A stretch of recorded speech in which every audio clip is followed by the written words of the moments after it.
Votre voiture émet-elle des graissements ou des cliquetis au niveau du châssis? Souvent, le coupable est une petite pièce pourtant essentielle, le bras de suspension inférieur. Ce composant empêche non seulement les bruits provenant de la suspension, mais peut aussi provoquer une usure irrégulière des pneus ou une sensation d'instabilité.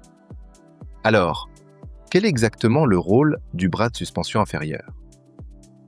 Le bras de suspension inférieur relie la roue au châssis et contrôle son mouvement. En conduisant, la roue ne se déplace pas seulement verticalement, elle subit également des forces vers l'avant lors de l'accélération, vers l'arrière lors du freinage et latérales en virage. Le rôle du bras de suspension est donc de bloquer la roue et de l'empêcher de bouger. Dans une suspension de type McPherson, par exemple, le bras de suspension inférieur est extrêmement sollicité. À chaque accélération, freinage, virage ou imperfection de la route, il subit des contraintes importantes. Mais contrairement à une idée reçue, le bras de suspension lui-même casse rarement. Généralement fabriqués en acier ou en aluminium, ils peuvent facilement durer des centaines de milliers de kilomètres s'ils ne subissent pas de choc important. Les pièces les plus vulnérables sont les points de fixation, la rotule côté fusée de direction et les cylindres blocs côté berceau. Commençons par la rotule. Cette articulation permet la rotation de la fusée de direction tout en restant reliée au bras de suspension.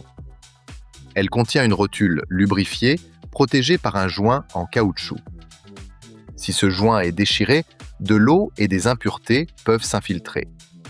La rotule fonctionne alors sans lubrification suffisante, s'use progressivement et crée un vide. Conséquence, cliquetis métallique, jeu anormal des roues et parfois une perte de précision du véhicule au freinage ou lors des changements de direction. Les cylindres blocs, quant à eux, permettent au bras de suspension de se déplacer verticalement tout en absorbant les vibrations. Avec le temps, ils peuvent se fissurer, se déformer ou perdre leur efficacité. Remarque, si le bras de suspension lui-même n'est pas endommagé, il n'est pas toujours nécessaire de remplacer l'ensemble du bras. Dans certains cas, le remplacement de la rotule ou de la bague endommagée suffit. Avant toute réparation, inspectez soigneusement l'ensemble du système de suspension. Bague, bras de suspension, amortisseur, biellette de direction et barre stabilisatrice. Un léger bruit dans le système de suspension ne signifie pas forcément qu'il faille remplacer une pièce entière.